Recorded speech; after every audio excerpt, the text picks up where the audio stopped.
প্রিয় শিক্ষার্থীবৃন্দ, আসসালামু আলাইকুম। নিশ্চয়ই তোমরা ভালো আছো,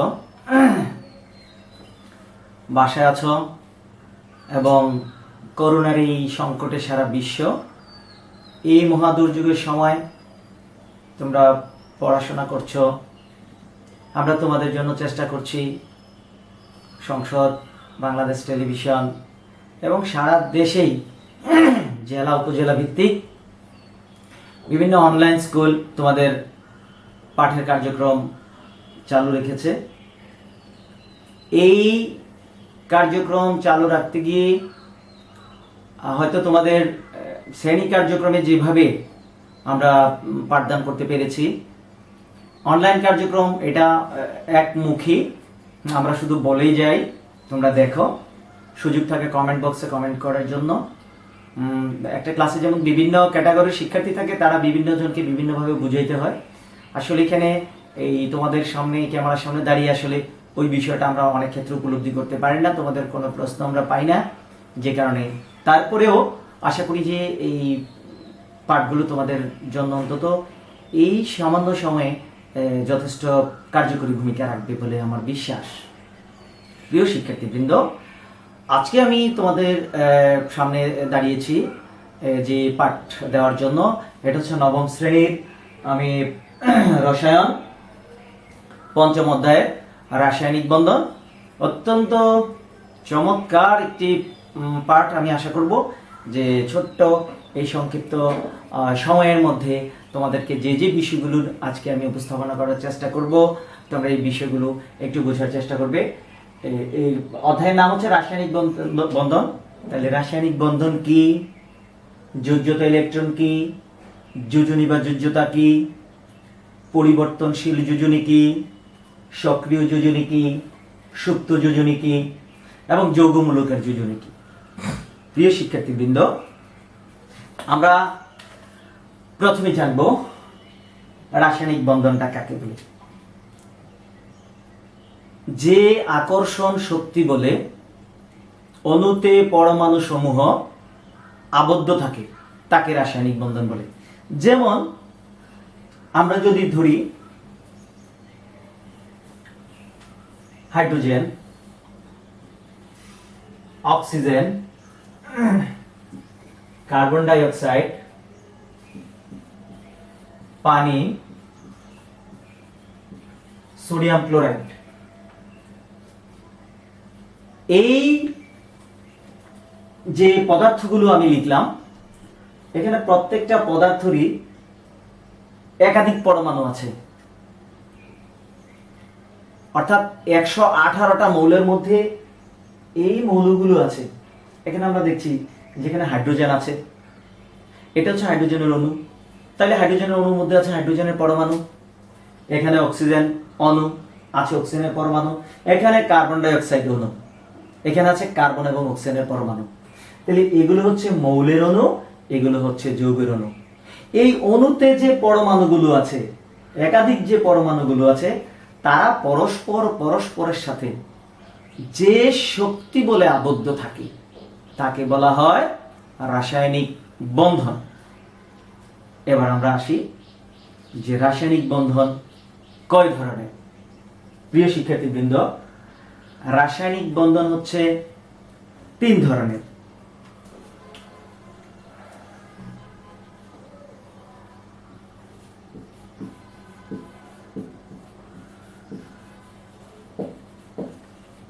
আয়নিক বন্ধন,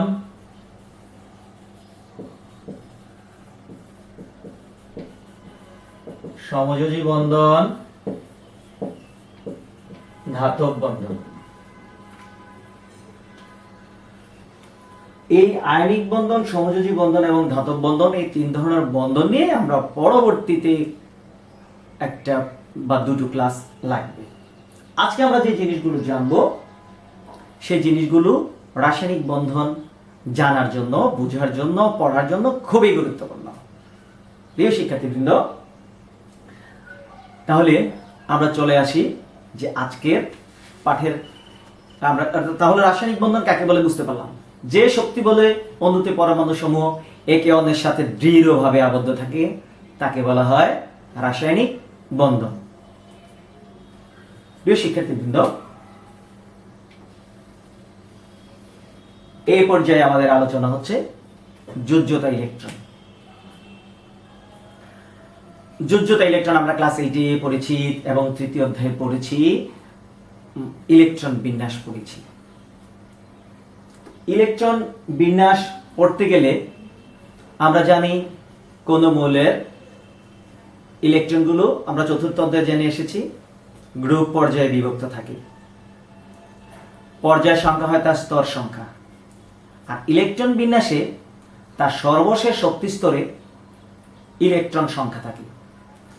কোন মৌলের সর্বশেষ শক্তি স্তরের ইলেকট্রন সংখ্যাই হচ্ছে যোজ্যতা ইলেকট্রন। আমি দুইটি উদাহরণের সাহায্যে বিষয়টা স্পষ্ট করার চেষ্টা করছি। যেমন তোমাদের পাঠ্য বইয়ে পৃষ্ঠা নং 84 মধ্যে ডায়াগ্রাম আঁকা আছে পটাশিয়াম এবং অক্সিজেনের। যেমন K19 অর্থাৎ প্রথম শক্তি স্তরে 2, দ্বিতীয় শক্তি স্তরে 8টি, তৃতীয় শক্তি স্তরে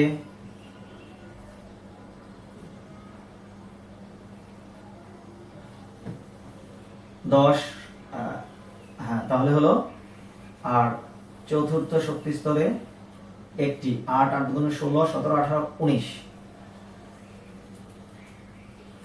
এই হচ্ছে পটাশিয়াম।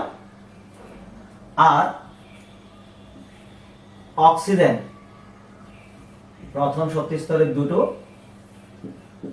এবং দ্বিতীয় শক্তি স্তরে হচ্ছে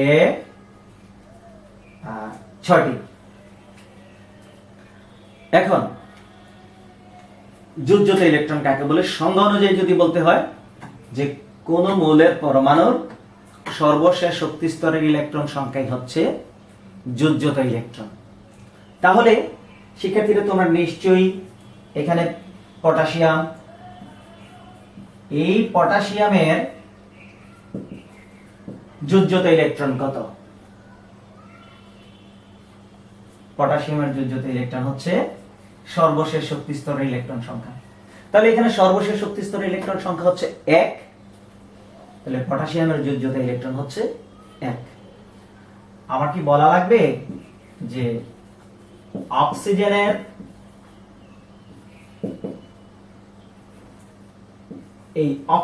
যোজ্যতা ইলেকট্রন কত? তাহলে অক্সিজেনের সর্বশেষ শক্তি স্তরের ইলেকট্রন সংখ্যা হচ্ছে 6, তাহলে অক্সিজেনের যোজ্যতা ইলেকট্রন হচ্ছে 6। প্রিয় শিক্ষার্থীবৃন্দ, যদি কোনো প্রশ্ন থাকে যোজ্যতা ইলেকট্রন নিয়ে, আমার এই ভিডিওটা দেখার পরে তোমরা যেখানেই দেখবে, ইউটিউবে দেখো, ফাইজে দেখো, ফেসবুকে দেখো বা অনলাইন টেলিভিশনে দেখো, তোমরা অবশ্যই কমেন্টস করবে। আর এখানে আলোচনা অত্যন্ত সংক্ষেপে করা লাগে, প্রশ্ন আসে না, তো আমরা স্বাভাবিকভাবে নিজেদের মতোই পাঠদান করা লাগে। প্রিয় শিক্ষার্থীবৃন্দ, এখন একটা অনুশীলনীমূলক কাজ আমরা করব তোমাদেরকে নিয়ে। তো নিশ্চয়ই আমি আশা করব তোমরা বইটার সাথে রাখবে, তোমাদের খাতার সাথে রাখবে এবং আমি কাজ করার আগে তোমরা করে ফেলবে।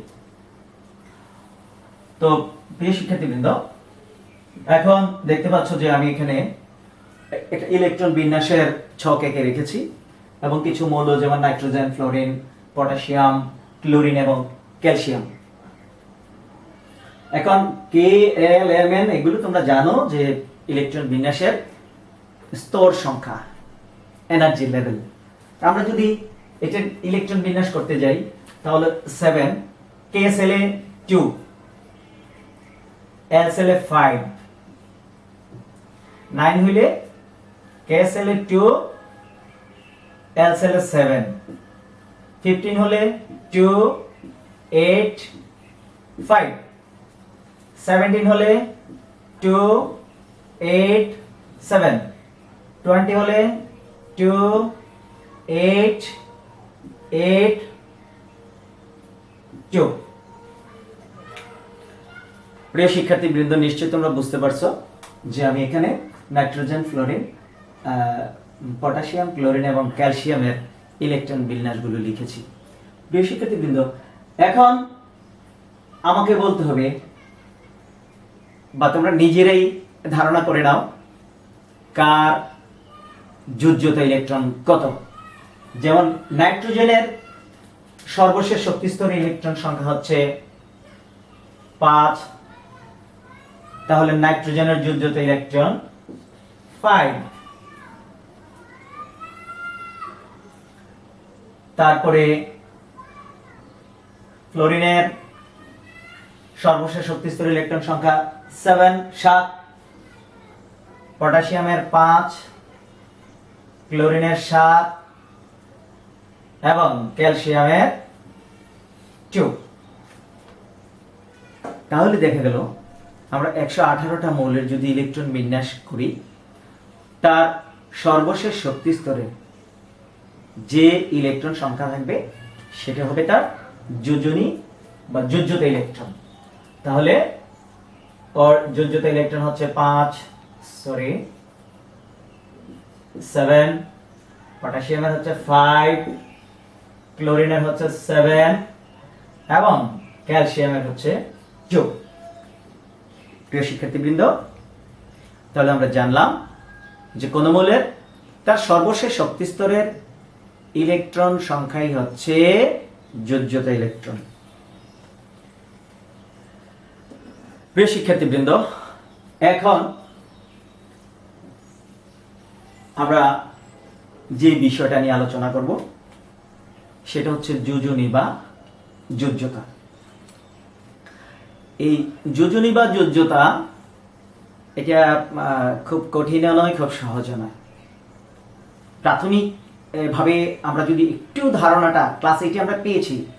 আমি গতকালকে জুমে ক্লাস 9 এর একটা ক্লাস করতে গিয়ে দেখেছি যে আমার কিছু স্টুডেন্ট অনেক ভালো বুঝে, আবার কিছু স্টুডেন্ট একটু কম বুঝে, যে কারণে আজকে আমার এই ক্লাসটা করা। প্রিয় শিক্ষার্থীবৃন্দ, আমরা যোজনী সম্পর্কে সহজভাবেই বলবো, কোন মৌলের অন্য মৌলের সাথে সংযুক্ত হওয়ার সামর্থ্যকে যোজনী বা যোজ্যতা বলে।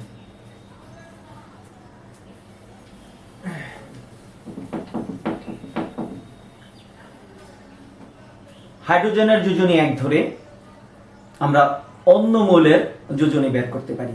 অর্থাৎ আমার দুটো হাত আছে, আমি দুটো হাত দিয়ে আরো এরকম 2 হাতওয়ালা একজনকে ধরতে পারবো, আর 1 হাতওয়ালা আমি ধরতে পারবো দুজনকে।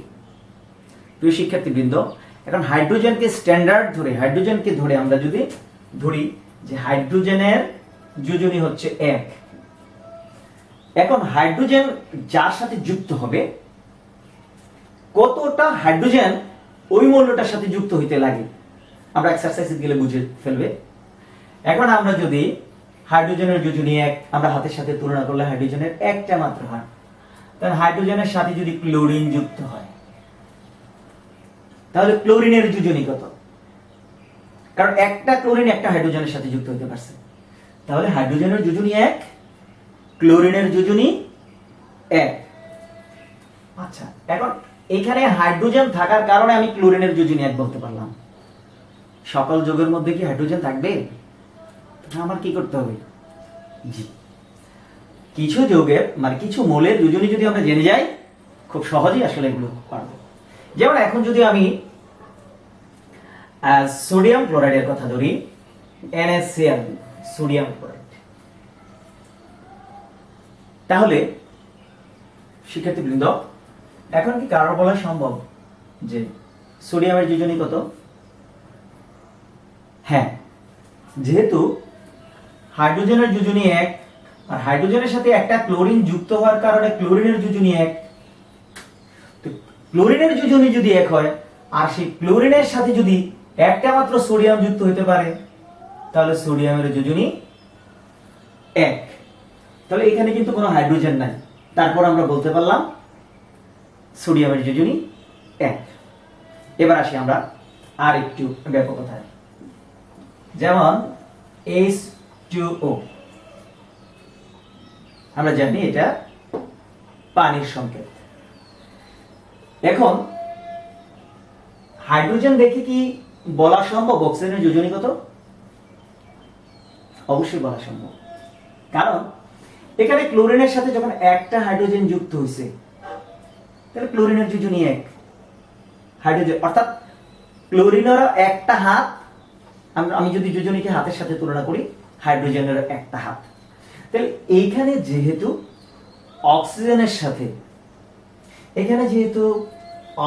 সাথে দুইটা হাইড্রোজেন যুক্ত হয়েছে, তাহলে দুইটা হাইড্রোজেনের, প্রতি হাইড্রোজেনের একটা করে হাত হলে দুইটা হাইড্রোজেনের দুইটা হাত, তাহলে শুধুমাত্র অক্সিজেন দুইটা হাতের সাথে যুক্ত হয়েছে।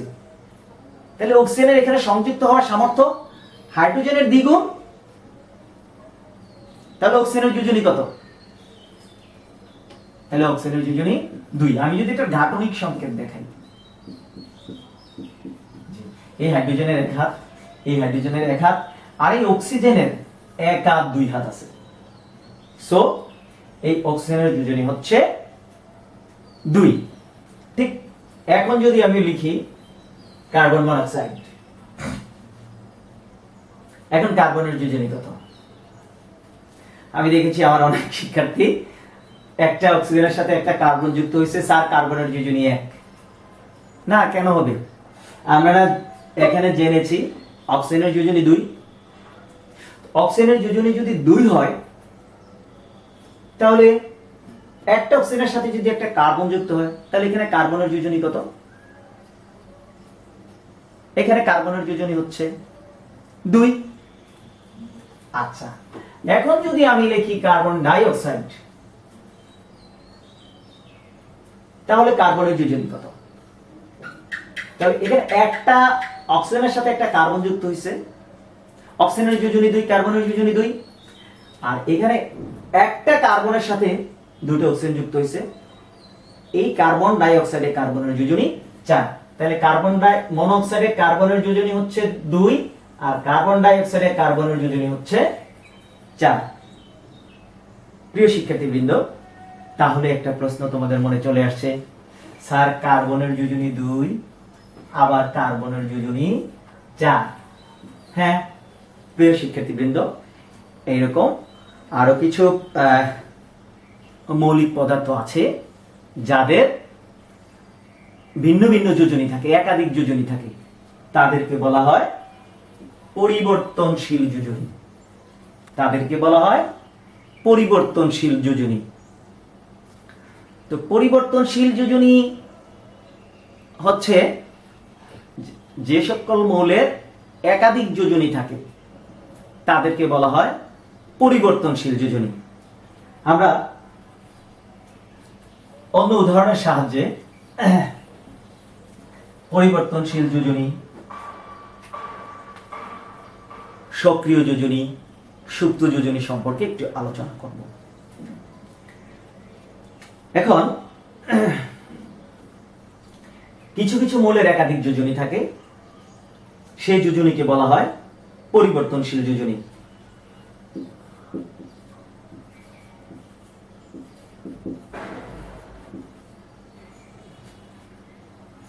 এখানে আমি দুটো যৌগ লিখেছি, ফেরাস ক্লোরাইড এবং ফেরিক ক্লোরাইড।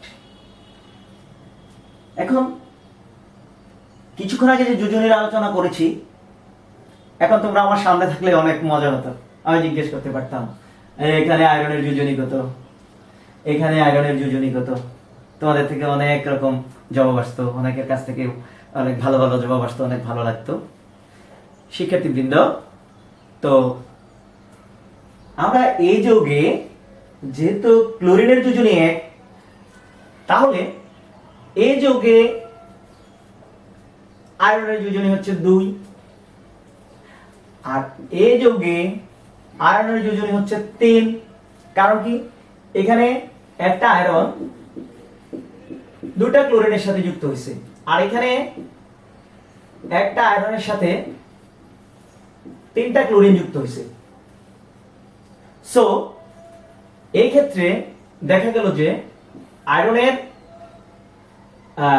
এখানে আয়রনের যোজনী 3, এখানে আয়রনের যোজনী 2, অর্থাৎ এখানে পরিবর্তনশীল যোজনী আছে। আয়রনের সর্বোচ্চ যোজনী হচ্ছে 3। এই যৌগে আয়রনের যোজনী ব্যবহৃত হয়েছে 2, অর্থাৎ সক্রিয় যোজনী 2, আর একটা যোজনী বাকি আছে, এই যোজনীকে বলা হয় সুপ্ত যোজনী। তাহলে কোন যৌগে কোন মৌলের যে কার্যকরী যোজনী থাকে সেই যোজনীটা হচ্ছে সক্রিয় যোজনী, আর কোন মৌলের যেটা সর্বোচ্চ যোজনী থাকে সেটা হচ্ছে সর্বোচ্চ যোজনী, আর সর্বোচ্চ যোজনী এবং সক্রিয় যোজনীর পার্থক্যকে বলা হয় সুপ্ত যোজনী। তাহলে এই যৌগে আয়রনের সুপ্ত যোজনী হচ্ছে 1। এবার আমরা এই যৌগের কথা ধরি, ফেরিক ক্লোরাইডের কথা ধরি। ফেরিক ক্লোরাইডে আয়রনের সর্বোচ্চ যোজনী হচ্ছে 3 এবং এখানে তার কার্যকরী যোজনী হচ্ছে 3, দুটার পার্থক্য হচ্ছে 0। তাহলে এই ফেরিক ক্লোরাইড যৌগে আয়রনের সুপ্ত যোজনী কত, সক্রিয় যোজনী কত? প্রিয় শিক্ষার্থীবৃন্দ, আমরা দেখতে পাচ্ছি যে ফেরিক ক্লোরাইড যৌগে আয়রনের সর্বোচ্চ যোজনী 3, আর আয়রনের সক্রিয় যোজনী 3, তাহলে আয়রনের সুপ্ত যোজনী হচ্ছে 0। নিশ্চয়ই আমরা বুঝতে পারলাম পরিবর্তনশীল যোজনী কি, যে কোন কোন মৌলের একাধিক যোজনী থাকে, তাকে বলা হয় পরিবর্তনশীল যোজনী।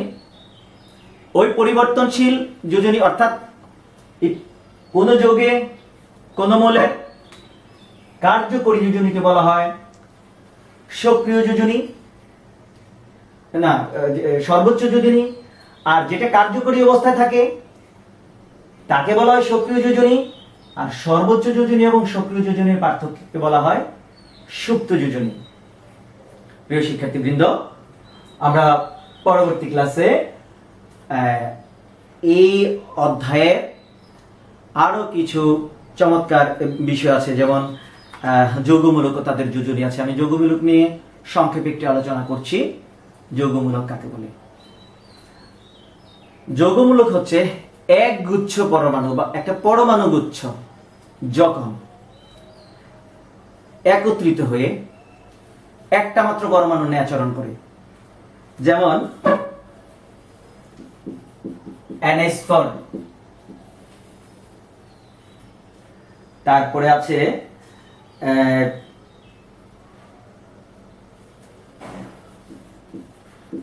SO4 sulphate 2-।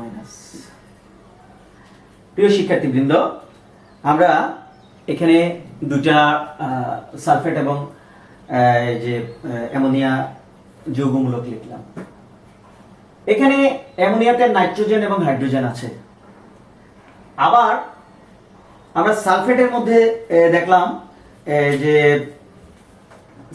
সালফার এবং অক্সিজেন আছে।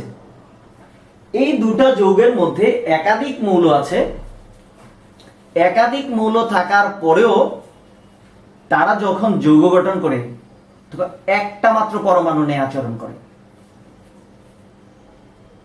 যদি তার একটা মাত্র পরমাণু নিয়ে আচরণ করে, সেই পরমাণু গুচ্ছকে বলা হয় রেডিক্যাল বা যৌগমূলক।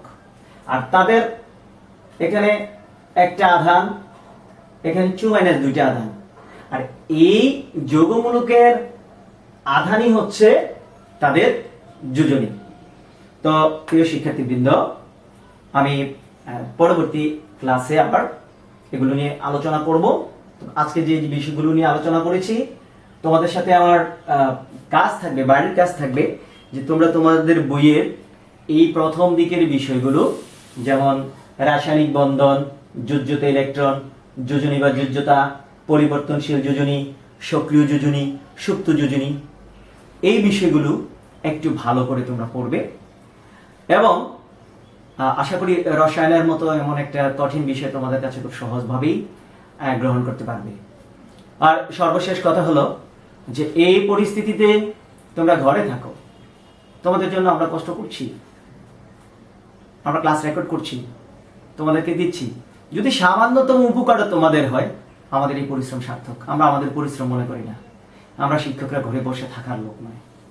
তোমাদের ভালো থাকার জন্য আমাদের এই ক্ষুদ্র প্রয়াস। আমি মাননীয় প্রধানমন্ত্রী সহ শিক্ষা সংশ্লিষ্ট সকলকে অভিনন্দন জানাচ্ছি। আর আল্লাহর কাছে প্রার্থনা করছি যে পৃথিবী থেকে এই মহামারী করোনা যাতে বিদায় করে দেয়। সে পর্যন্ত সবাই ভালো থাকো, আবারও দেখা হবে কোনো ক্লাসে। আল্লাহ হাফেজ।